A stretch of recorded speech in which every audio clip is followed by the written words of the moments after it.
que se me han escapado algunas cuestiones. Y sabe que en la semana, el mismo día que nosotros estamos celebrando aquí el aniversario, es decir, el domingo pasado, partía con el Señor alguien a quien estimaba mucho y con quien tuve mis primeros acercamientos en cuanto a la palabra, ¿no? Y en una forma, él tenía una forma particular de predicar. En algún momento yo les comenté que alguien me preguntaba, ¿a quién te querés parecer? ¿No? Yo tenía 15, 16 años y yo le contesté, la verdad es que no me quiero parecer a nadie. Bueno, el que me preguntó eso fue justamente este hermano que partió, se llamaba Orlando Pérez, le decían el soldadito. Y con esta vorágine de estar en el lugar y todo, no procesé, ¿no?, la partida de mi hermano. Y esta semana estuve como un tiempo importante, ¿no?, meditando en estas cosas, porque también partió con el Señor hace un poquito más de 10 días, Carlos Ruiz. Hay muchos Carlos Ruiz seguramente en toda la Argentina. Pero él era un varón vecino de mi casa que yo no lo he visto jamás. Yo iba a su hogar, ¿no?, porque el hijo más grande de él, Sergio, éramos amigos, éramos compinches. Y él tenía un hijo con problemas en su condición mental. Y tenía momentos en los cuales este muchacho ya de algunos años se ponía hasta violento. Estamos hablando hace más de 30 años atrás, donde la ciencia y la medicina no estaba quizás tan preparada como ahora, como para dosificarlo, ¿no? Hoy tenemos pequeñas dosis de algunas sustancias, drogas o cosas así que aminoran el efecto y por ahí te adormecen, pero en el caso de él estaba completamente dopado, ¿no? Y yo recuerdo que iba a veces con otros, tenemos, voy a decir costumbre, no sé si es la costumbre, creo que nosotros lo ignoramos a propósito. Tendemos a no mirar esa parte. ¿Sabe qué? Y yo lo decía en el oratorio del hermano Ramón. Nosotros no miramos a la muerte como parte de la vida. Pero es un tramo que nos va a tocar transitar porque dice el libro de Hebreos que está establecido. ¿Está establecido por quién? Por Dios. Que el hombre muera y después, ¿qué hay? Si recuerdan, y tendemos un manto así para ocultarlo. La realidad es que forma parte de nuestra vida y que Dios lo estableció. Ah, hermano, pero ¿cómo va a predicar eso? ¿A quién se le ocurre? ¿Sabe cuál es el problema de esto? Porque radica un problema allí, en ignorar esto, en esto como una realidad. Yo no sé, y en algún momento lo he dicho, yo no sé si salgo de este lugar y el Señor viene por mi vida. No lo sé. Y usted tampoco lo sabe. ¿Qué debemos hacer? Mi responsabilidad es hablar la palabra, porque para eso el Señor me llamó, para hablar su palabra, para predicar su mensaje. Usted tendrá su responsabilidad particular, personal, con Dios. Usted sabrá para qué Dios lo llamó, o quizás todavía no lo sabe. Y está en el proceso de descubrir cuál es el propósito, cuál es el llamado, cuál es la gracia, cuál es el don, qué es lo que Dios quiere hacer con tu vida. Quizás estés en el proceso de averiguación, pero sea de una manera que estés averiguando o que ya lo sepas, evidentemente hay una responsabilidad de la cual, como dice la Escritura, en algún momento el juicio va a llegar. ¿Sobre qué? Sobre esa responsabilidad, que la Biblia llama de alguna manera dispensación o mayordomía. Es decir, Dios me entrega algo para que yo luego se lo presente a Él, y la intención de Dios es que yo multiplique aquello que Él un día me entregó. No sé cuándo será, no sé en qué momento me va a llamar, no sé en qué momento voy a estar rendiéndole cuentas a mi Señor, no lo sé. Pero deberíamos vivir como que ese momento llegaría ya. Pero elegimos conscientemente pasar de largo ese sector. Es como esas habitaciones, ¿vio? Cuando se sufre una pérdida grande, y esto lo dicen y lo experimentan aquellos que quizás han perdido un hijo o una criatura, ¿no? Cuando son pequeños, y quizás esa criatura tenía un cuarto, ¿no? Un dormitorio que era personal, la mayoría de las personas que hace cierra ese lugar.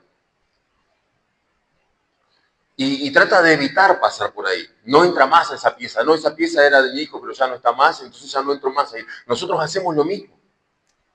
Cerramos ese sector, ese segmento que forma parte de nuestra vida. Y mientras pensaba en esto, mire que caló profundo, muy.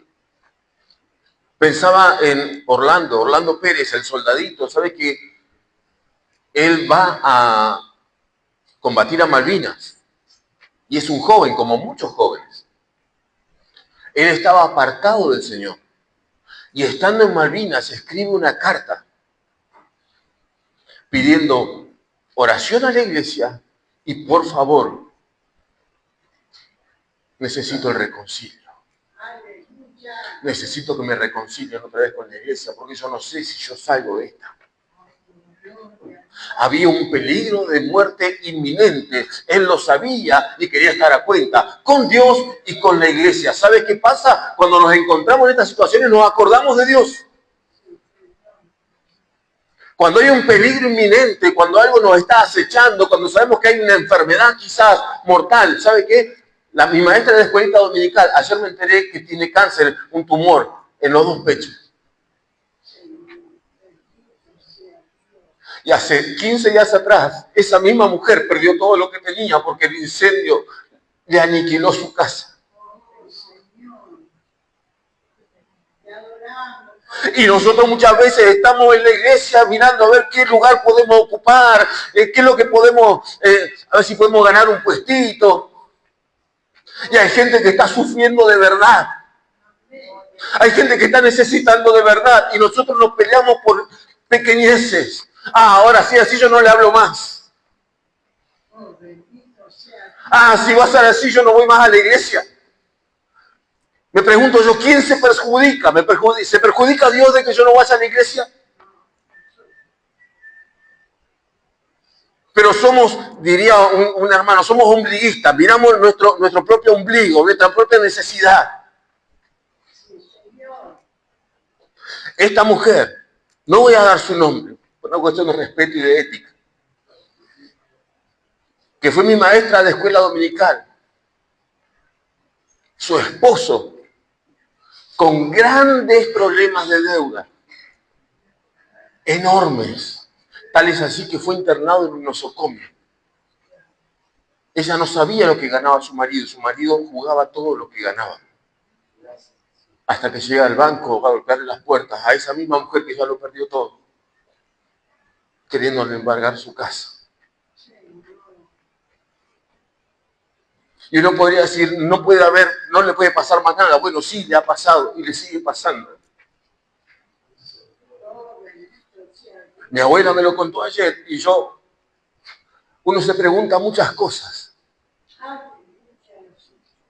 Porque, ¿sabe qué? Me sentí enriquecido por Dios, pero también me sentí un miserable. Me sentí un desagradecido en ese momento. Y me decía, Señor, yo lo tengo todo. Y aún teniéndolo todo, quiero más. Señor, yo tengo salud. Mis piernas funcionan bien. Tengo un trabajo, tú me lo diste. Tengo una familia que tú me diste.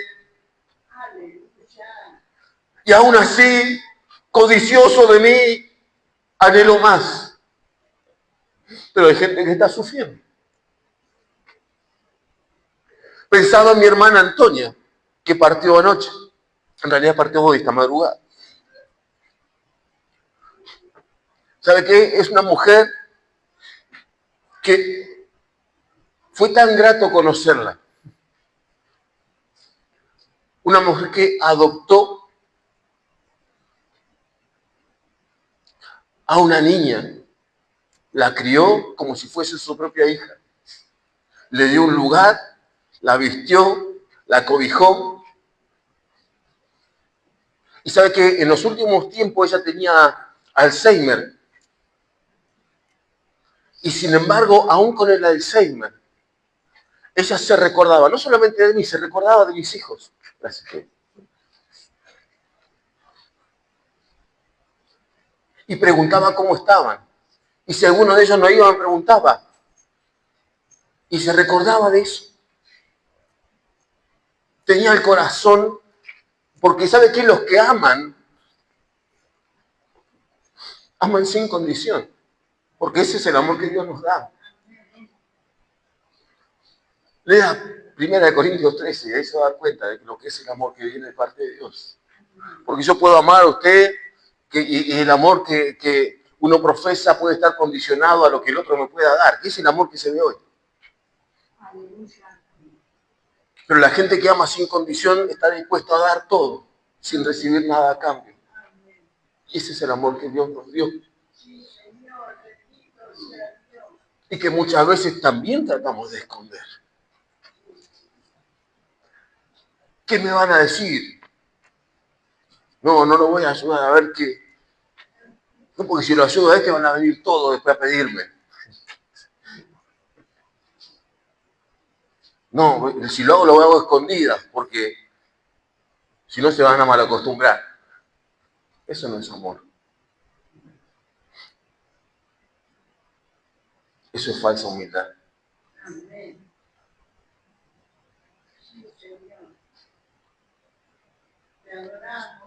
Me lleva a pensar, ¿y qué es lo que vamos a hablar si Dios nos permite?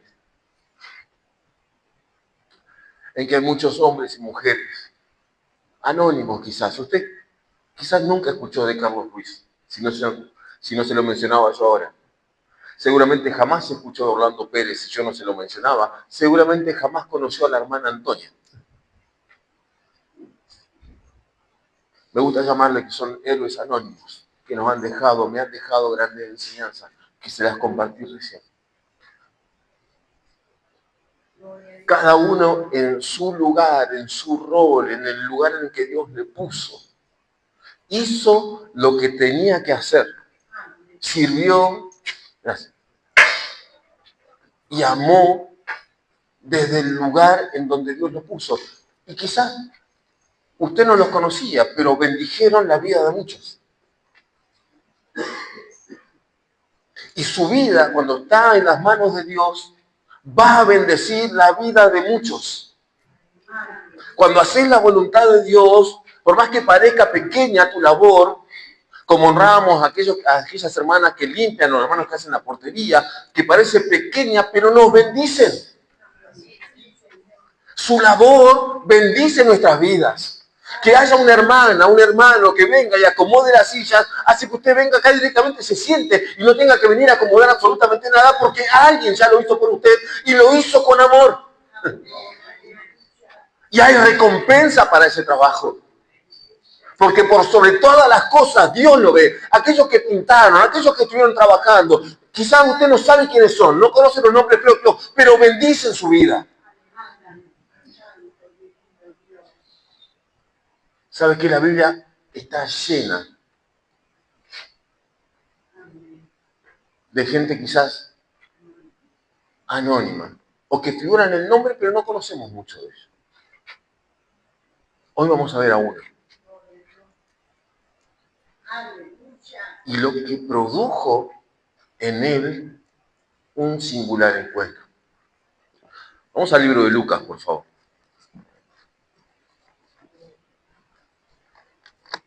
Bendito sea el nombre de mi Cristo. Capítulo 23. Seguramente cuando lo nombre usted se va a recordar.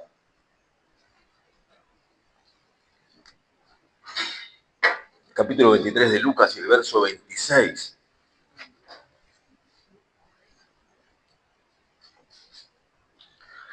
Dice así la palabra del Señor. Y llevándole, esto es, a Jesús, tomaron a cierto Simón de Cirene, que venía del campo, y le pusieron encima la cruz para que la llevase tras Jesús. Simón de Cirene es un singular personaje que está en la Biblia. Lo vamos a ver escrito en 3 oportunidades. Y es particular por varias razones. Primero, fíjese que dice que tomaron, pero me gusta, vamos a ver las otras versiones que dicen que lo obligaron. Y en este caso, lo tomaron, él venía del campo, estaba trabajando, tenía un día normal,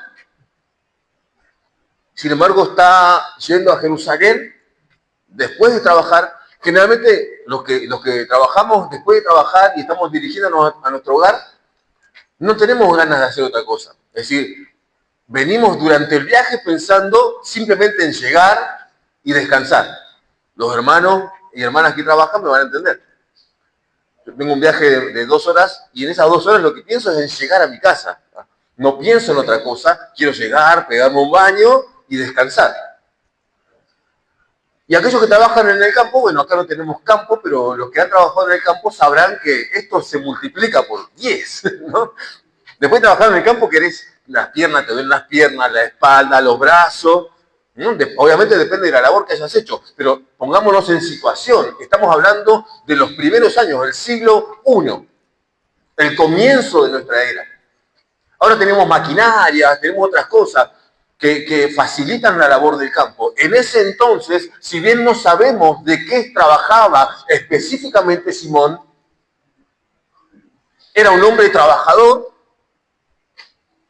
que de repente lo toman, le ponen la cruz que tenía Jesús y lo obligan a llevarla.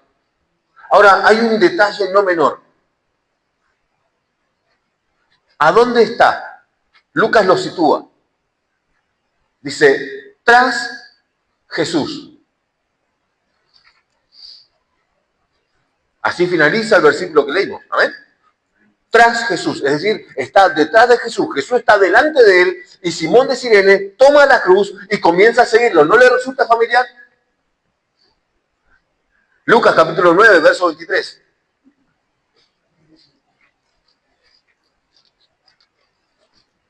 Dice, y decía a todos, Jesús decía, si alguno quiere venir en pos de mí, niéguese a sí mismo, tome su cruz cada día y sígame.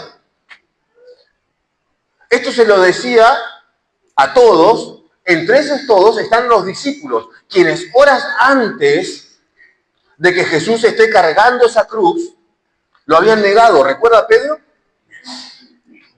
Pedro niega a Jesús, los discípulos se dispersan. Sin embargo, este foráneo, este extranjero, es llevado y puesto tras de Jesús. ¿Sabe que el discípulo quiere decir seguidor? Y si alguien sigue a otro, si yo estoy siguiendo a alguien, no lo puedo seguir delante. Lo tengo que seguir detrás, ¿verdad? Los discípulos de Jesús, los seguidores de Jesús, quienes deberían estar tras de Jesús, haciendo lo que Jesús dijo, no estaban. Sin embargo, este Simón de Cirene es inducido de alguna manera a hacer lo que los otros no querían hacer. Y ahí tenemos una hermosa característica de Simón, pero hay más. Mateo capítulo 27 y verso 32 nos encontramos con una situación similar, 27 y 32 de Mateo.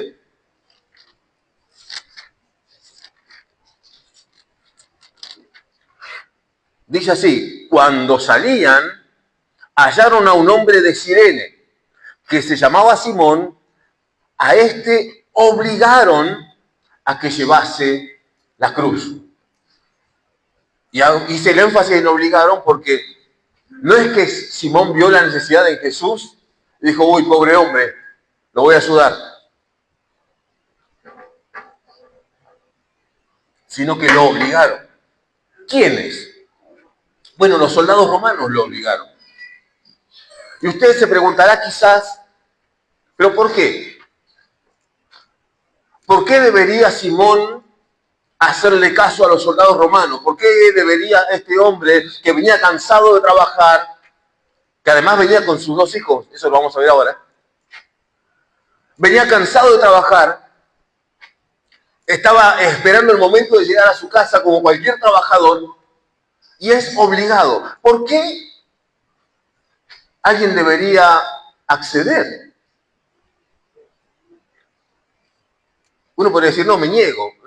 Nos pasa muchas veces con las cuestiones policiales. Alguien comete un delito y si usted es testigo de eso y lo puede ver, ¿la policía qué hace? Te llama, ¿verdad? Para testificar. La mayoría de las personas, nosotros no porque somos buenos cristianos, pero la mayoría de las personas dicen, no, yo no vi nada. Para que no te llamen para testificar porque después te tienen un buen rato. ¿Y sabe qué? No te pueden obligar. Sin embargo, es la autoridad y no te puede obligar. Sin embargo, Simón no tiene posibilidad de escapatoria, porque obviamente él es judío y los otros son romanos. Roma está invadiendo de alguna manera, así que tiene que acceder. Pero fíjese lo que dice Jesús al respecto de esto, en Mateo capítulo 5 y el verso 41. Esto es el Sermón del Monte, se ubicarán, ¿no es cierto?, las bienaventuranzas. Y a cualquiera que te obligue a llevar carga por 1 milla, ve con él 2. Es decir, el judío estaba acostumbrado a esto de que lo obliguen. Y Jesús, que sabe esto, le dice, mira, si viene y te obligan a hacerlo, anda. Pero no vayas solamente 1 milla, anda 2. Y esto rompe con todas las reglas y las normativas establecidas. Lo traigo acá, siglo XXI. Si fuiste testigo de algo y viene la policía y te dice, señor, ¿usted vio algo? Señora, ¿usted vio algo? No digas, no, yo no vi nada.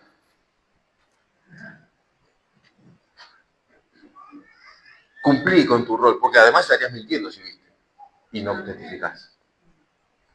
¿Sabes qué? Introducir un montón de cosas cuando se habla acerca de los frutos del Espíritu allá en Gálatas, capítulo 5, el verso 22, yo sé que usted ya lo conoce, pero dice, contra tales cosas no hay ley. Y por supuesto está hablando de la ley mosaica, ¿no? Pero también, si uno ama mucho, la ley natural, tampoco puede venir un policía y decir, no, usted es demasiado amoroso, lo vamos a llevar preso. Señora, usted tiene demasiada paciencia, así que la vamos a encarcelar por eso. ¿No? O sea, la ley en este caso implica tanto para la ley de Moisés como para la ley natural que nos rige a nosotros hoy por hoy, la ley jurídica.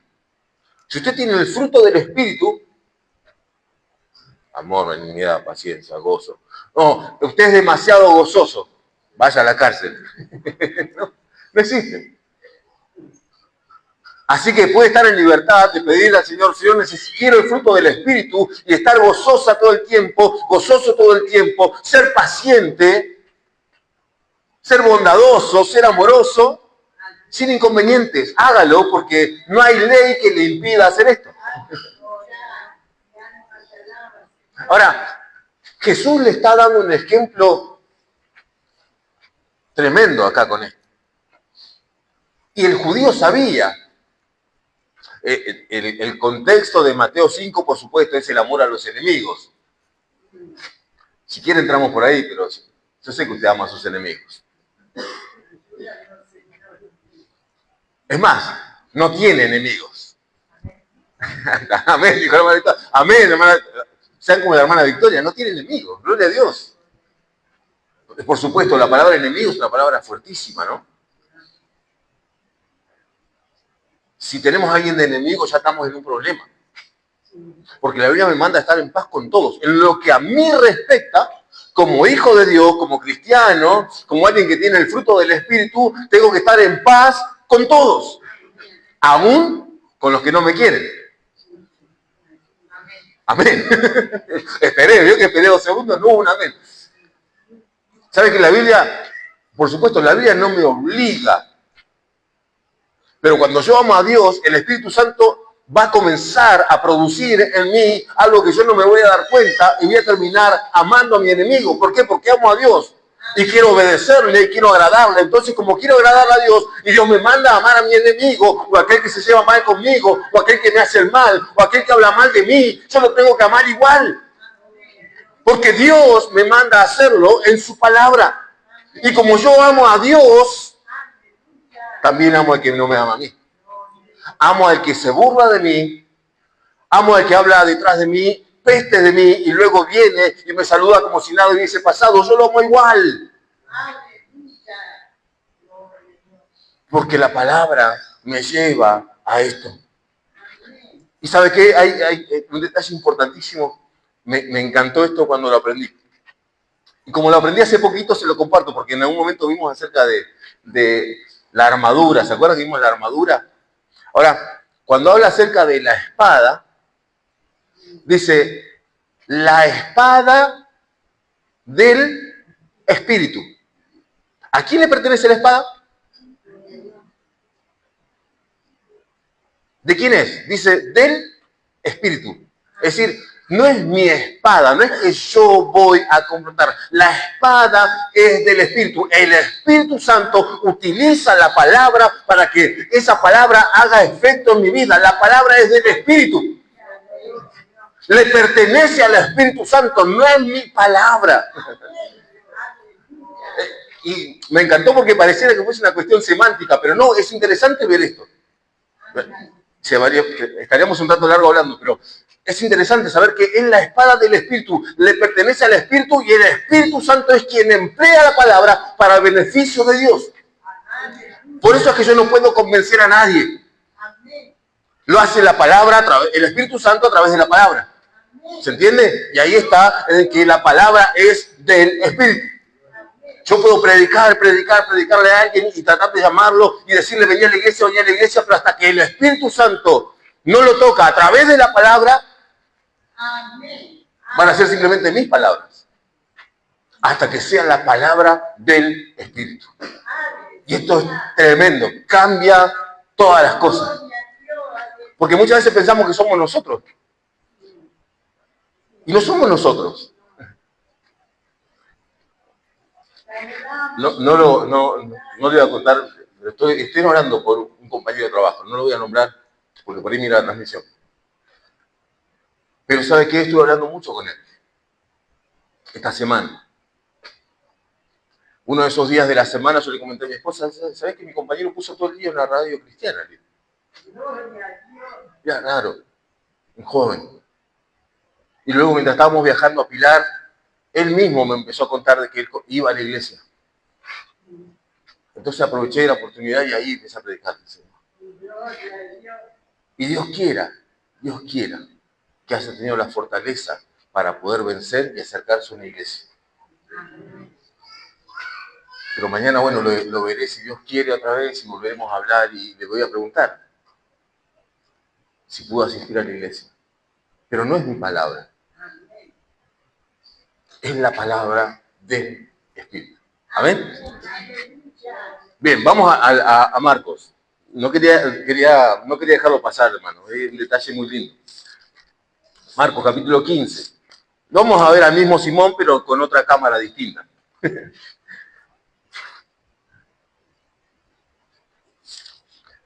Capítulo 15 de Marcos y el verso 21. Y vuelve otra vez Marcos a decir algo. Importantísimo. Y obligaron a uno que pasaba, Simón de Cirene, padre de Alejandro y de Rufo, que venía del campo, a que le llevase la cruz. Fíjese los datos que añade Marcos.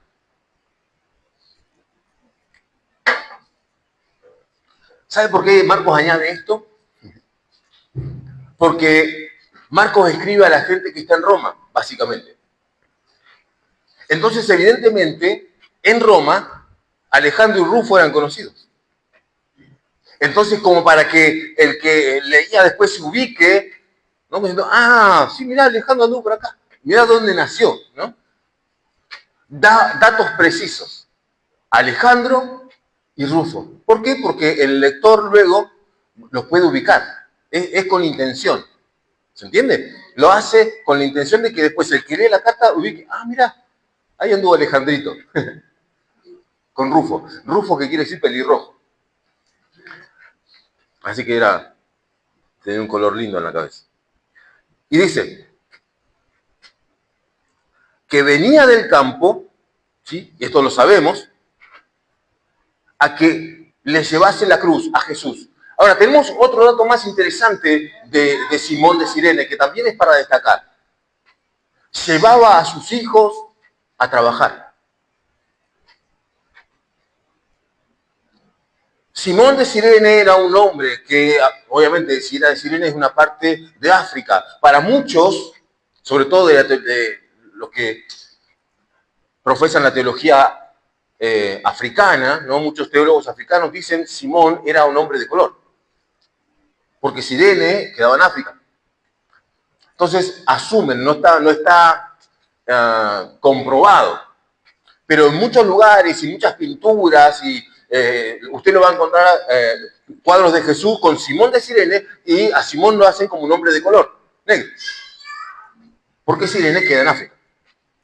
Ahora, en estas condiciones, Simón, que es un hombre trabajador, ya lo hemos visto, también es alguien que es un educador y les está enseñando a sus hijos a que trabajen, a que el pan del día se tiene que ganar con el sudor de la frente. Hoy poco se ve.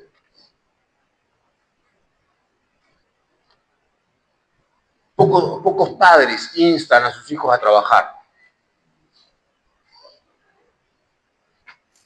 Abocados en lo suyo, la play. Tengo algunos conocidos que tienen a sus hijos ya más 15, más 18, que con estas cuestiones de casinos virtuales y apuestas por internet, están abocados a eso, ¿no?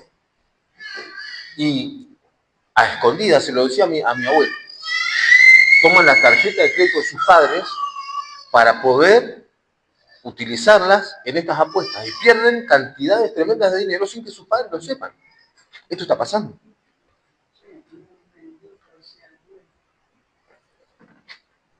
Y ¿sabe qué pasa en entornos, no solamente en ámbitos no cristianos, dentro de la iglesia también? Quizás los padres muchas veces, diría un amigo, fingimos demencia en algunas cosas, ¿no? Bueno, ya va a cambiar, pobrecito, dejala. Simón tiene 2 hijos, quizás tenía más, pero a los 2 mayorcitos los llevaba a trabajar. Ya le estaba inculcando algo bueno a sus hijos. Y es tremendo lo que sigue. Porque luego, ¿recuerdan los nombres de los hijos? Alejandro y Rufo. Fíjese lo que dice Romanos, capítulo 16. Bueno, vamos a fijarnos todos, ¿no? Yo le digo, fíjese usted como si yo no me fuera a fijar. Capítulo 16 y el verso 13. Pablo comienza a saludar, ¿no? Gente que conoce. Pablo conoce mucha gente, los ama, entonces los saluda. Y en el verso 13, ¿saludar a quién? A Rufo. Posiblemente el mismo Rufo que era el hijo de Simón de Cirene. Porque posiblemente, y esto yo lo digo posiblemente casi de forma irónica, la realidad es que Simón produjo algo en Cirene, y ahora lo vamos a ver, no solamente en su familia, no solamente en Rufo, que evidentemente es alguien importante a quien Pablo ha conocido, porque dice, a Rufo, escogido en el Señor, y a su madre, es decir, la madre de Rufo, su madre y mi madre. O sea, no mía, de Pablo. Pablo está produciendo una cercanía con este Rufo, y no solamente con él, porque dice, él es un escogido del Señor, es alguien que Dios ha elegido para que haga su obra y haga su voluntad, no solamente a él, se lo da también a la madre de Rufo, que también es como mi madre. Evidentemente, Pablo conocía y había cercanía con este varón. Ahora, seguramente, esto no lo dice la Escritura, pero evidentemente de alguien aprendió Rufo a amar a Dios. Y por la manera en que vemos cómo se interesa Simón por sus hijos, tranquilamente podemos deducir de que lo aprende de su propio padre, quien en los momentos que había que trabajar, les enseñó a trabajar. Ahora, no sabemos qué es lo que pasó específicamente con Simón al momento de llevar la cruz tras de Jesús, pero evidentemente algo cambió en Simón. Algo fue transformado en Simón. La Biblia no nos dice qué fue, pero cuando él volvió a Cirene ya no era el mismo. Y seguramente él predicó a su familia, pero también a sus amigos, a los que estaban cerca de él, a los que le eran cercanos, porque Cirene, y lo vamos a ver ahora, dejó de ser la misma ciudad que era antes.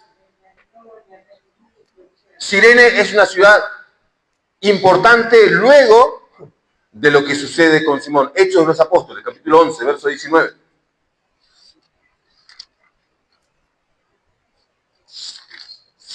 Hechos 11, 19.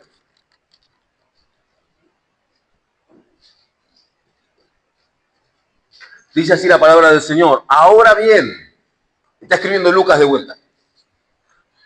Los que habían sido esparcidos a causa de la persecución que hubo con motivo de Esteban, pasaron hasta Fenicia, Chipre y Antioquía, no hablando a nadie la palabra, sino solo a los judíos.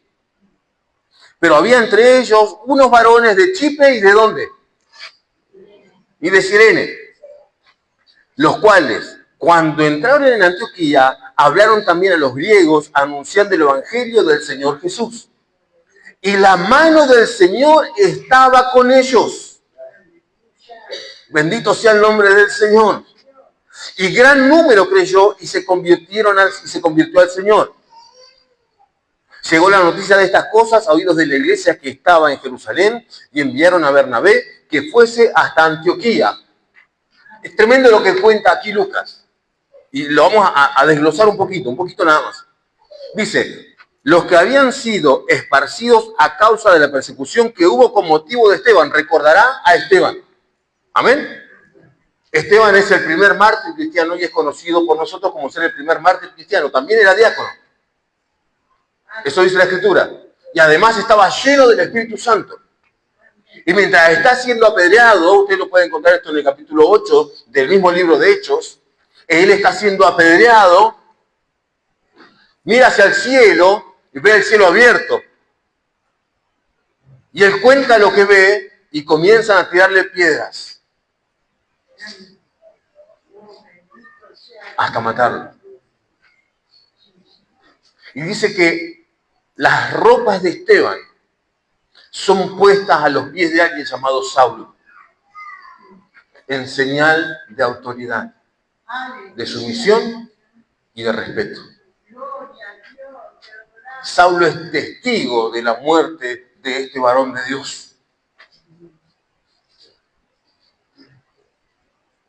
Y esto genera, dice la Escritura, una persecución.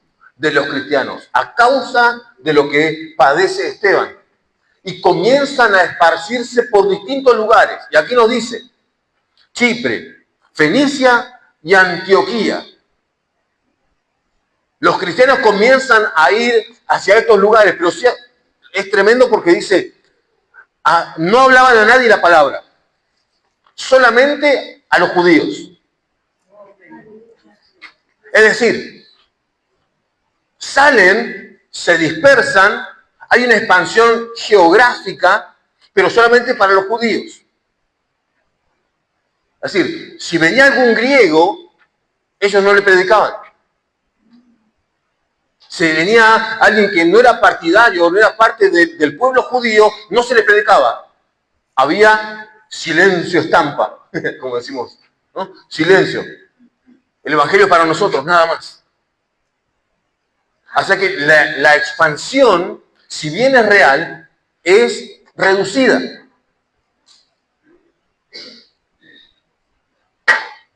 Porque Jesús, ¿qué dice? Ir a predicar el evangelio ¿a cuántos? A toda criatura, ¿verdad? Eso incluye a los griegos, ¿no? Incluye a los romanos, incluye a todos. Sin embargo, en este temor de la persecución, y seguramente uno no sufrió persecución, pero debe ser difícil que alguien que te está persiguiendo le diga, te quiero presentar a Cristo, y ¡pum!, te mata. Entonces, en ese temor, solo se hablaban entre judíos. Y era presentado el evangelio solo entre judíos. Tiene que suceder algo tremendo. Alguien tiene que venir para cambiar la historia. Algo tiene que acontecer para que esto cambie radicalmente. Porque si no, el evangelio no hubiese cumplido lo que Jesús mismo dijo que tenía el propósito de hacer, que era de que todo el mundo conociera el evangelio, a toda criatura. Pero no se está cumpliendo. ¿Hay algo que está mal? ¿Está mal el diseño de Dios? ¿El plan de Dios? ¿Se equivocó Dios? No. Fíjese lo que sigue. Pero había entre ellos, entre los dispersos, unos varones de Chipre y de Cirene. Es decir que seguramente Simón fue el encargado de predicarle en su pueblo, de decirle, mirá, conocí a Jesús. Le tuve que llevar la cruz a este varón, no era un hombre normal. Cuando estaba allí en la cruz, el velo del templo se rasgó, hubo oscuridad, hubo un terremoto, no era un hombre, hasta los mismos soldados decían que ese hombre era el Hijo de Dios y yo cargué su cruz. Yo estuve detrás de él, yo lo estuve siguiendo. Y él en ningún momento se quejó, en ningún momento dijo nada malo, en ningún momento obró de manera que no tenía que hacer. Sino que todo el tiempo estuvo con sus labios cerrados, porque la Biblia dice que como el cordero fue llevado al matadero y no abrió su boca. Y Simón de Cirene iba llevando detrás de Jesús la cruz de Jesús. Y esto lo impacta. El tener un encuentro con Jesús te cambia la vida. Te cambia, no sos el mismo. No sos la misma persona. No pensás igual. Por eso vuelve Simón y comienza a contar lo que ha sucedido, lo que él vivió, lo que a él le pasó. Como deberíamos hacer nosotros. Hoy se hablaba de predicar el evangelio, hermano Ramón lo anunciaba. No es difícil. Si Jesús te cambió la vida, no es difícil compartirlo. Ahora, si tu vida sigue siendo igual, y sí, no lo vas a compartir porque no hay cambio.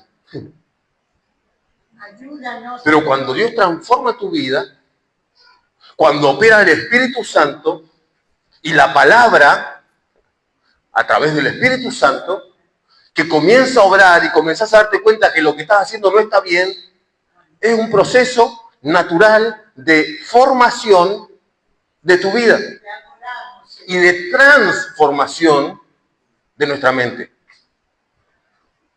Romanos capítulo 12, verso 1 y 2, nos insta a transformarnos en el espíritu de nuestra mente.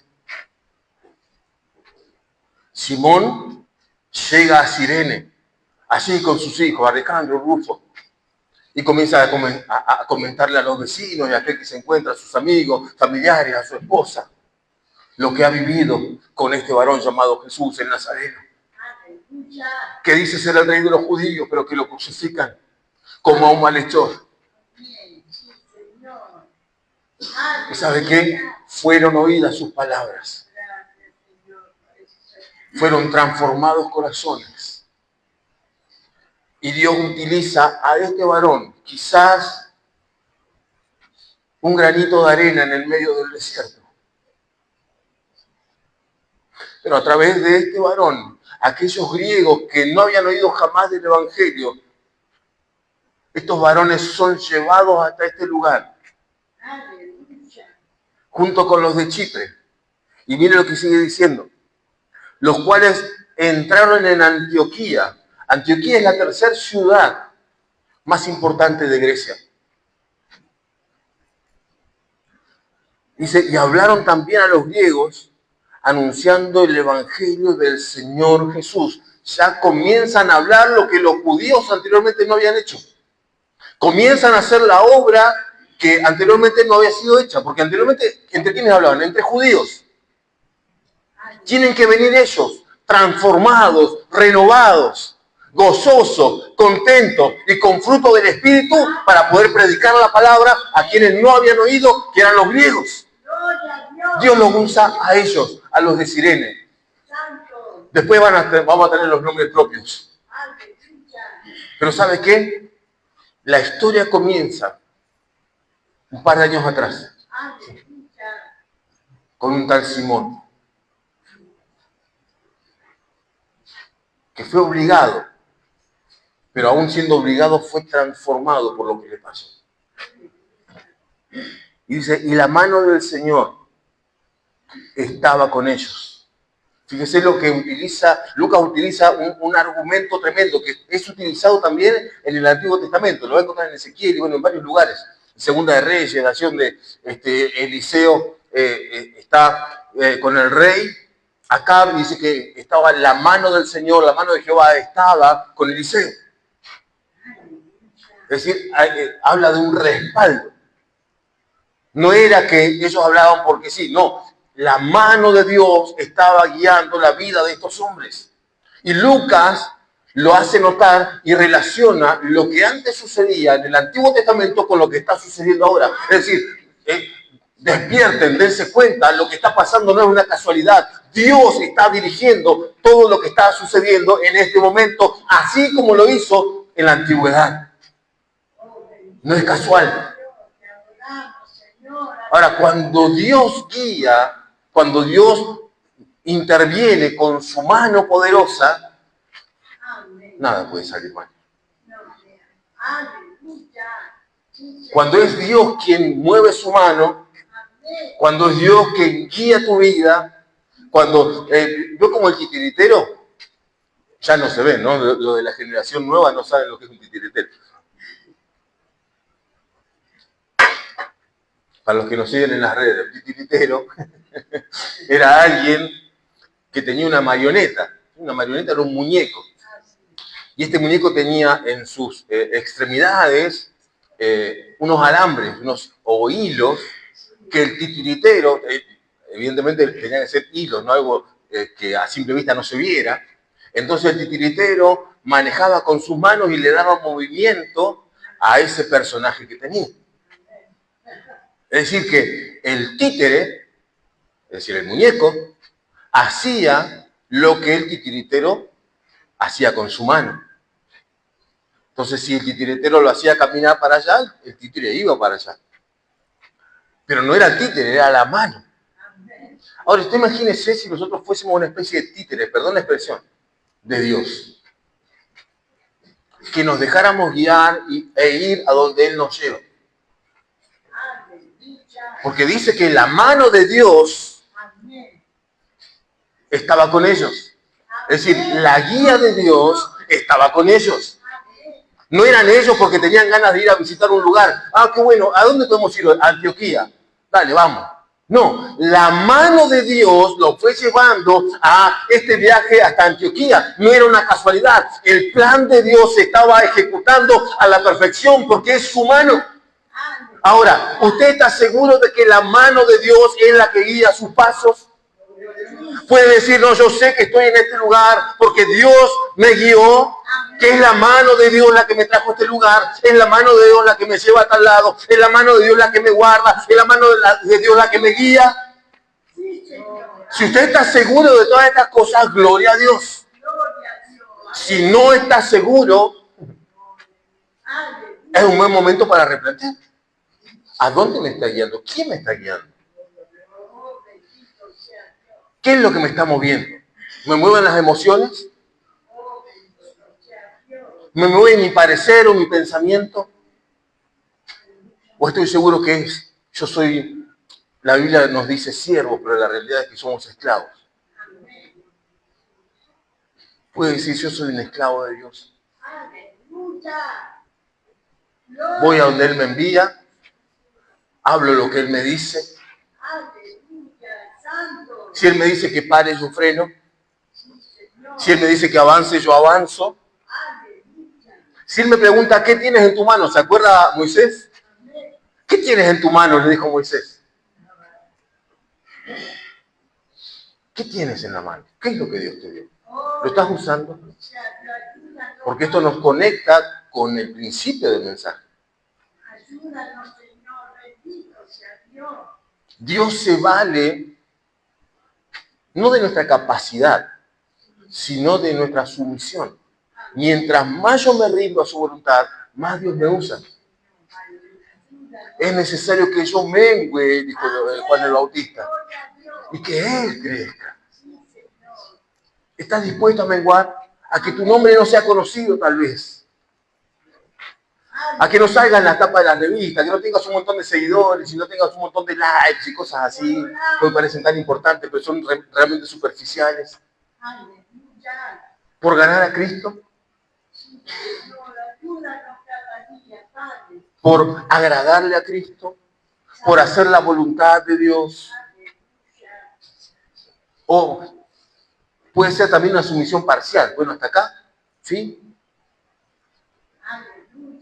Pero hasta... No, es mucho, Señor. Hasta acá sí. Bueno, es nuestra comodidad, ¿vio? Le dicen hoy, entre los psicólogos y los psiquiatras, le llaman a esto una situación de confort. Mi lugar de confort. Es decir, yo me muevo en el ámbito en el que me siento confortable, me siento bien. En el momento que me siento un poquito incómodo, no, yo ya no. Le doy a Dios hasta acá. Le doy un tanto de mi vida, le doy un tanto de mi tiempo, pero en cuanto Dios me pide un poquito, bueno, no, Señor, ya, no sé si te está pasando. Yo ya te di, la semana pasada ya trabajé en la iglesia. No hace falta que trabaje otra vez más. Ya la iglesia está pintada. No, si ya hicimos el contrapiso acá, si va atrás, hay mucho por hacer. Y con la ayuda del Señor lo vamos a hacer. Si Él nos da la fortaleza y el Espíritu Santo impulsa nuestra voluntad, nos empuja el dunamis, este poder que Dios nos da para hacer algo que esté dentro de su voluntad. Ahora, nosotros también, ¿sabe qué? Podemos rehusar. Y el domingo pasado Pedro lo decía, ¿no? De endurecer nuestro corazón. De endurecer nuestro corazón para hacer lo que Dios nos manda hacer, lo que Dios demanda. Y ¿sabe qué? La Biblia dice que sus mandamientos no son gravosos, es decir, no son pesados. No es algo que tú no puedas llevar o que yo no pueda llevar, no, es algo que lo podemos hacer.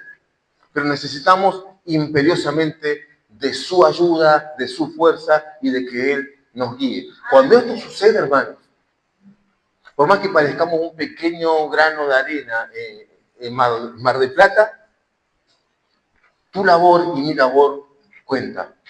Y puede llegar a ser así, como lo que pasó con Simón. Puede impactar. Quizás nosotros no lo veamos. Quizás nosotros no seamos participantes, pero generaciones van a ser afectadas por tu labor. Y por aquellos que trabajaron en la obra. Quizás Muchos no lo vean, quizás no lo sepan jamás. Quizás nadie sepa qué es lo que hiciste. Pero Dios todo lo ve y muchos van a ser afectados por esto. Y van a ser bendecidos por esto. Pasó con Simón. Puede pasar contigo también. Iglesia, yo te invito a estar de pie en esta mañana.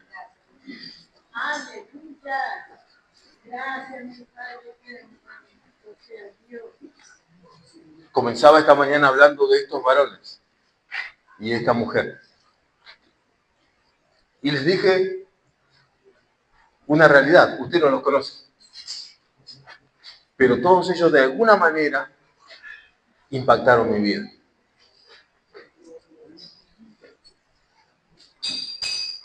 Tu vida puede impactar la de alguien más. Tu testimonio puede impactar a alguien más. Tu experiencia puede impactar a alguien más. Dios puede tratar con alguien a través de lo que vos viviste, a través de lo que vos sentís, a través de lo que Dios hizo en tu vida, a través del cambio en tu familia, a través de la enfermedad de la cual Dios te sanó. Dios puede impactar la vida de alguien más. El problema está en que callamos la boca. Pero cuando nosotros callamos, la Biblia me dice que las piedras van a hablar a causa de mi enmudecimiento. Pero si elegimos hablar, si elegimos contar lo que Dios está haciendo, lo que Dios hizo y lo que Dios va a hacer, así como estos hombres de Cirene fueron impactados por Simón y la iglesia de Antioquía, las cualidades que tiene la iglesia de Antioquía se lo dejo para tarea para la casa. Léalo luego. Es una de las iglesias que es una iglesia modelo. De hecho, Watchman Nee escribe un libro entero acerca de la iglesia de Antioquía. Es una iglesia ejemplo. Y comienza por aquellos varones sirineos. Tu vida también puede impactar. Tu vida es importante. Tu testimonio es importante. Lo que Dios hizo en tu vida es importante. Solo hace falta que comiences a abrir tu boca y a contarlo. Aquel que se te cruza. No aquel que se te cruza en el camino. La mamá de Pablo Pérez, ¿lo conoce a Pablo Pérez? Betty Pérez. Hace muchos años atrás me impactó esto. Y la estaban esperando con otros pastores para ir a visitar una iglesia. Y ella estaba llegando tarde.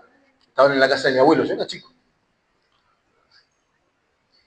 Y sabe que cuando llegó, se despidió del remisero. No había Uber, no había Didi en ese entonces, eran remises. Y le dio un beso, ¿no? Y lo saludó y estuvo hablando con él.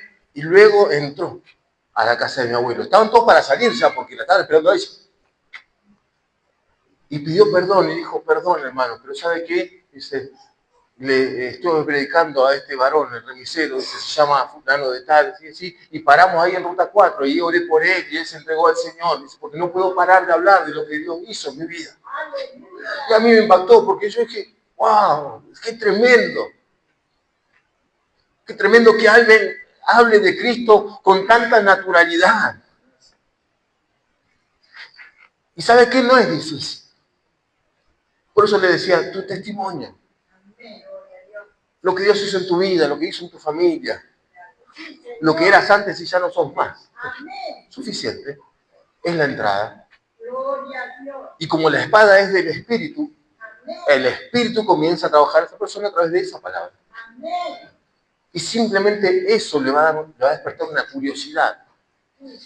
Y se va a acercar. Tan simple como eso. Iglesia, abramos la boca. Contemos, no callemos. Sino las piedras van a hablar. Para vergüenza nuestra. Oramos, Señor.